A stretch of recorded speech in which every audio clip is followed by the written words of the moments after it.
There it started.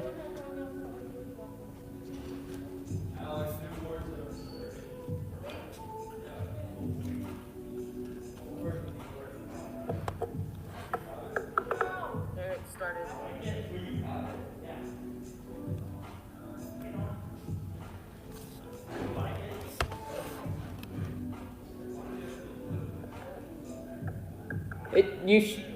I think you turned it off. I think you pressed the off button. I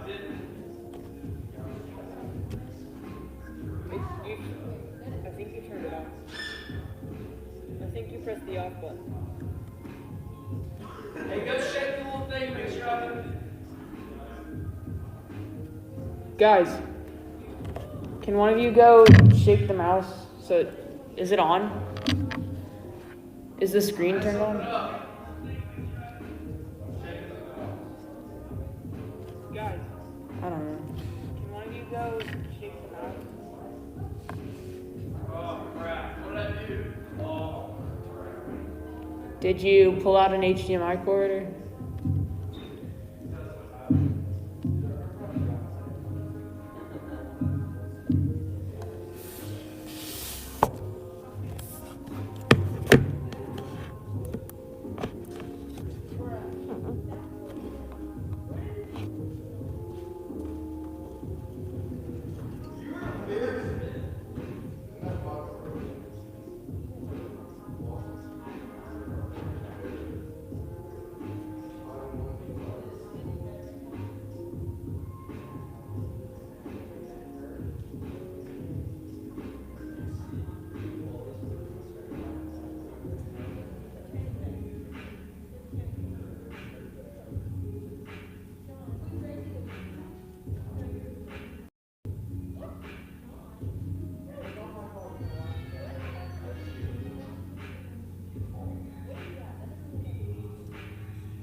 Hey, get back on.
John!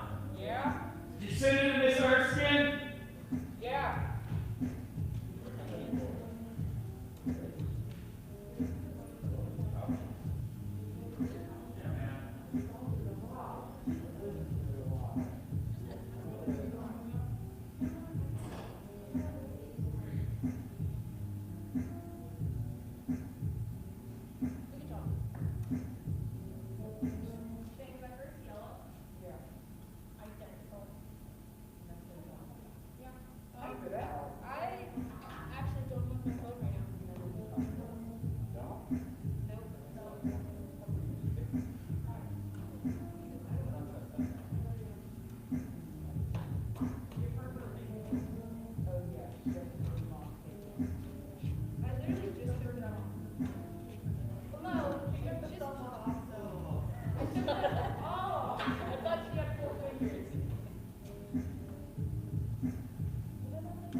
Hello.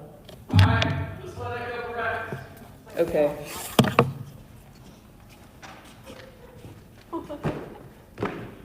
Nothing? Wait, do we have a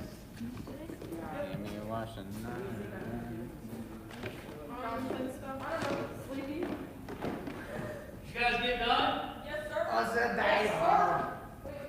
Where's the tape? Make some tape. Are there scissors back there too? Yeah. Can you hang the scissors up on the pegboard, Mason?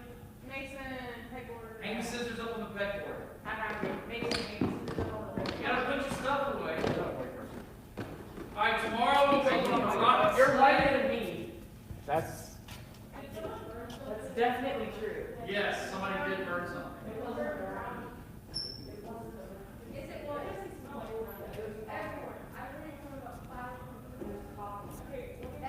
The teacher was joking. But are your sources reliable? Yes. Who all said?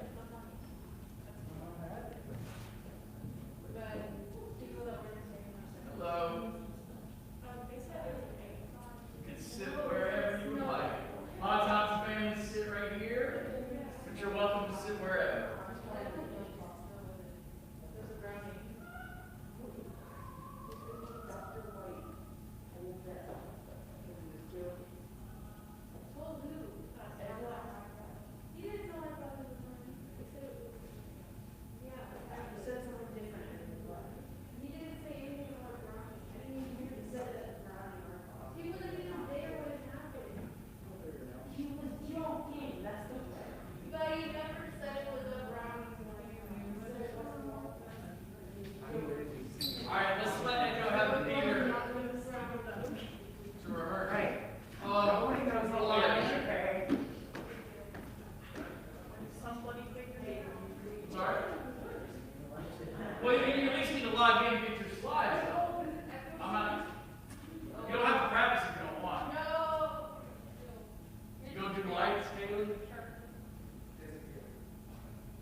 The little iPads here. Is the microphone on? Yes. Do you have the clicker? Okay. As long as you have it. You can take it off.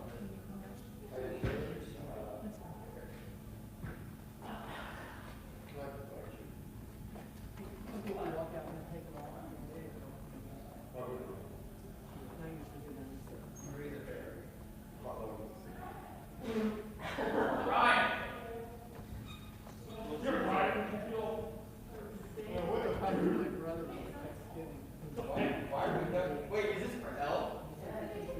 Oh! That makes sense.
Good afternoon, and welcome to Ekow, Aido's senior speech. I think that, as you can see, we're all going to learn some new vocabulary today. Ekow has been with us since kindergarten. He's done a lot of things for a long time, including piano lessons that he started in first grade and tennis lessons at only 4 years old. He likes to play strategy games, And today he is joined by his mother, who I think is here now, Mary Arthur, but his father and cousin we expect momentarily. I hope they get here in time. His father is Daniel Aido, and his cousin is Benjamin Osai Poku. Excuse me. While in high school, Ekow's been in a lot of things. He's done Squad M since 9th grade. He's done the science club and served as their secretary in the 11th grade. He's been in chorus all 4 years and currently serves as secretary. He's been on HEC during his senior year and was immediately elected secretary. He also does chess club and joined the NHS this fall. So please welcome Ekow Aido to the podium.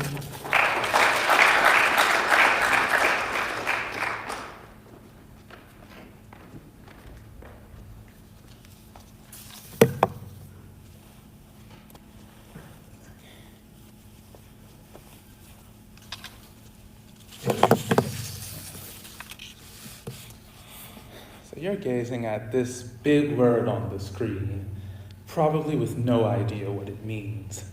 Does it refer to a branch of linguistics, a subfield of psychology, the study of vexation's impact on illness? It indeed means none of these things. Vexillology is the study of flags. More specifically, it's the scholarly study of the history, symbolism, etiquette, design, manufacture, and other aspects of flags. Today, I will focus on the history, symbolism, and design in this definition in the hopes of revealing, among other things, why France adopted a white flag as its national emblem after Napoleon's defeat.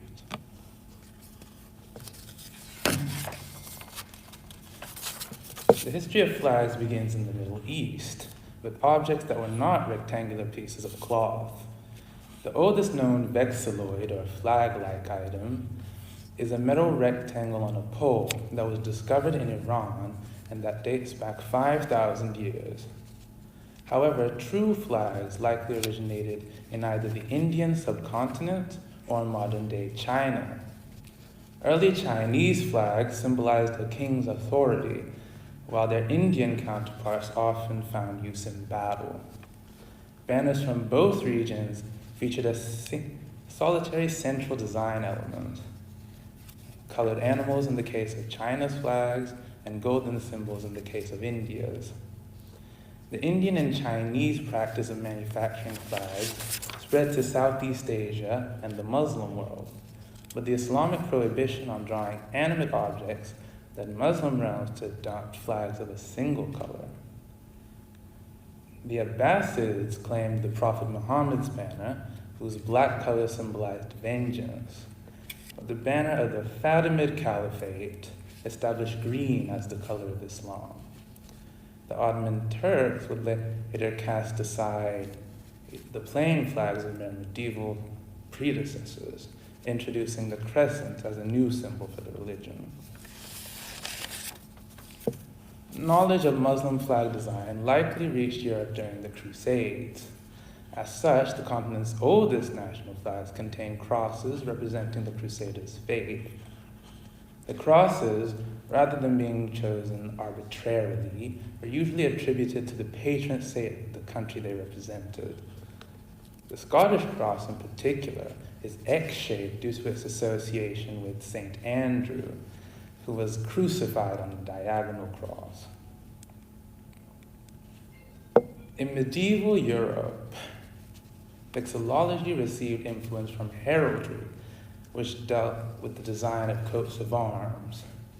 Coats of arms themselves originated as the emblems of medieval noblemen, who often carried their arms in battle so that they and their soldiers could be identified without lifting their helmets.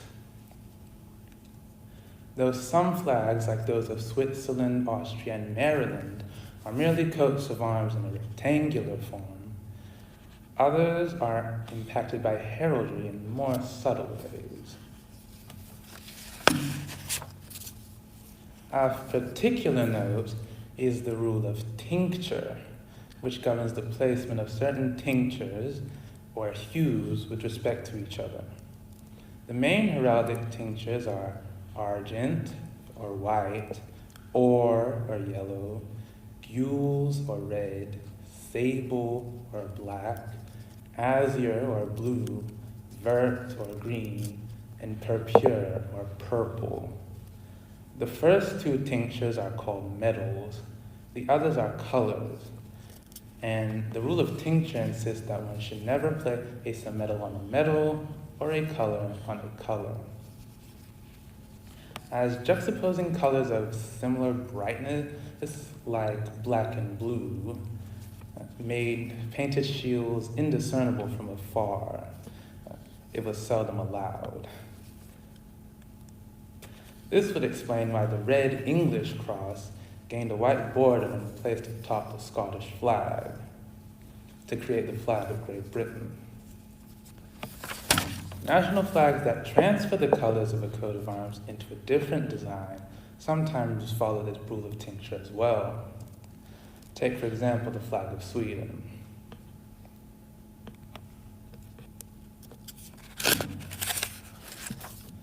One of the greatest vexillological trends is that of the triband, or the three-striped flag. One example of a triband is the aforementioned Austrian flag, but this heraldic flag, unlike most tribands, initially symbolized the authority of the upper classes. Tribands first came to represent the ideals of liberty and republicanism when the Dutch adopted their tricolor, or three-colored triband, in a struggle for independence from Spain. However, the suspiciously similar French tricolor was the catalyst for the exportation of tribands to the rest of the world. It was adopted as a replacement for the needlessly complex royal banner, and its simple modern design showcased the societal shake-up that the French Revolution achieved. The concept of the tricolor flag spread throughout continental Europe and France's former African colonies. Countries from Italy to Guinea to Germany thus incorporated their own colors into the template set by the French.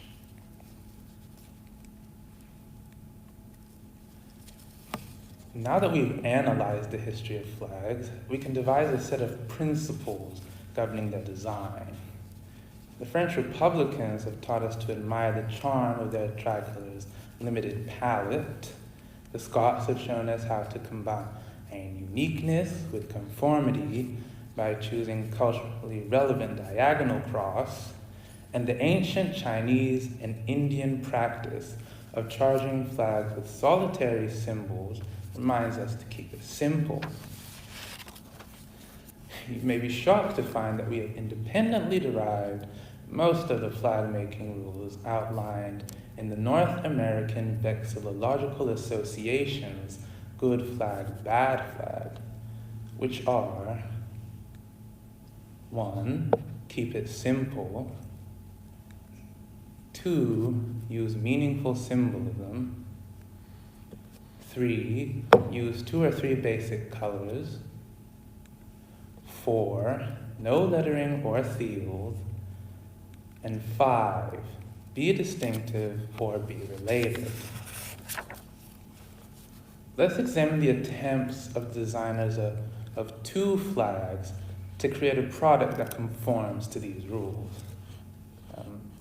Actually, I don't think the designers of the second flag were aware of these principles, but we'll deal with that later. First up is the flag of Quebec, the largest French-speaking province of Canada.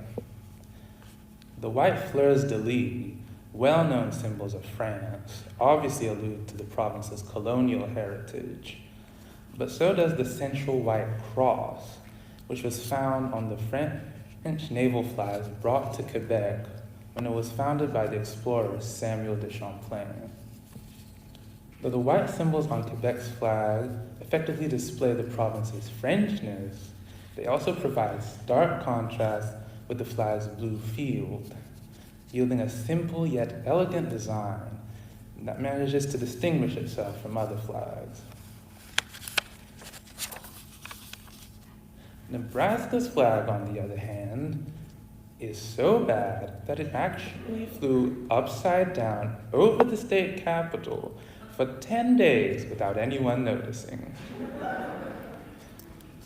Though I don't wish to offend any Nebraskans in the audience, I'll say I'd rather salute a surrender flag than this mess. The flag starts off on the wrong foot by containing a seal that not only displays text, but that also lies on a blue field, as do the seals on the flags of many other states.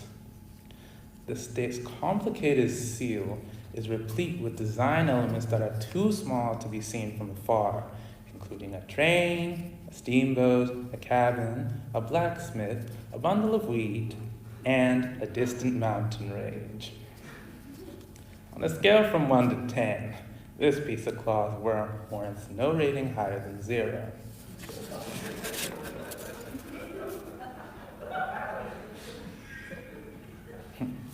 Now that I've finished ranting about the inadequacies of Nebraska's flag, we can finally infer how the French flag came to be white. Though the flag is plain, it would be a stretch to credit inspiration from Muslim sources for this.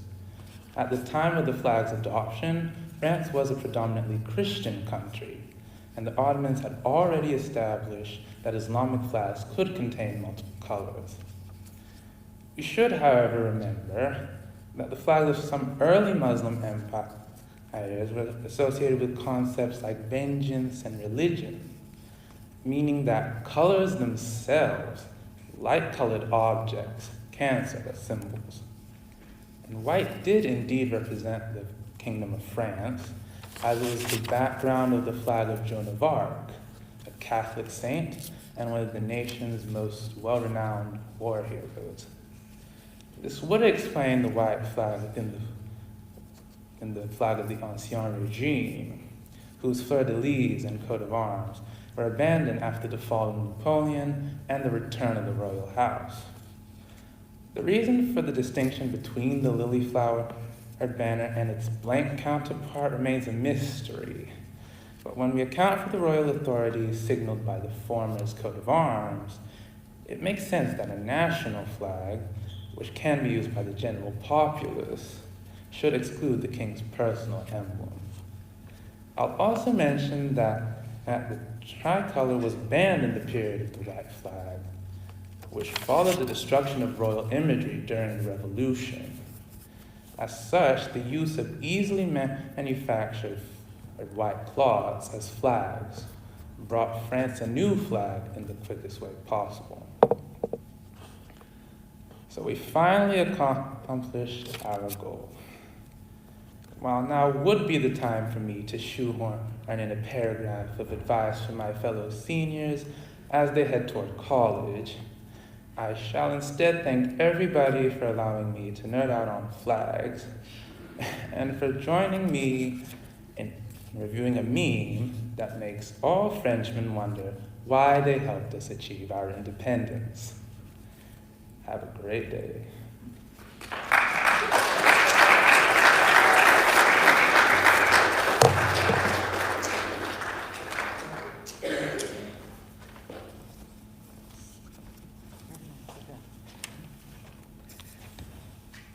Thank you, Ekow.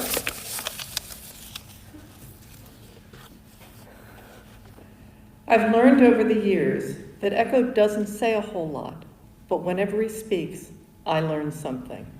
I'm sure those of you who have shared classes with him would reflect the similar sentiment.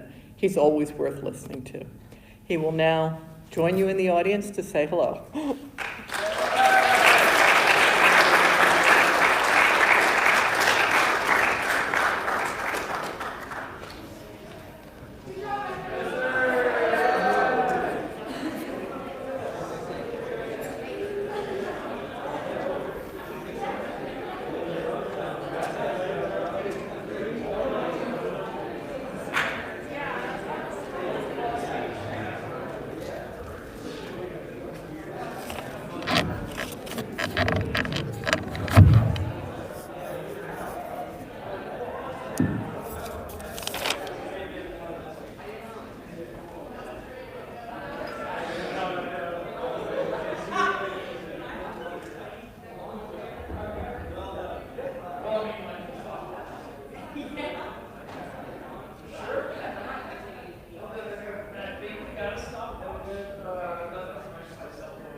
I am. It's also a distracting audio. Yeah, but it makes me feel like it drops, it's gonna fall or something. Do you want me to bring your iPad back? The projection of the ball is lower. That's what I'm trying to figure out. It's reflecting almost down on the stage. But yeah,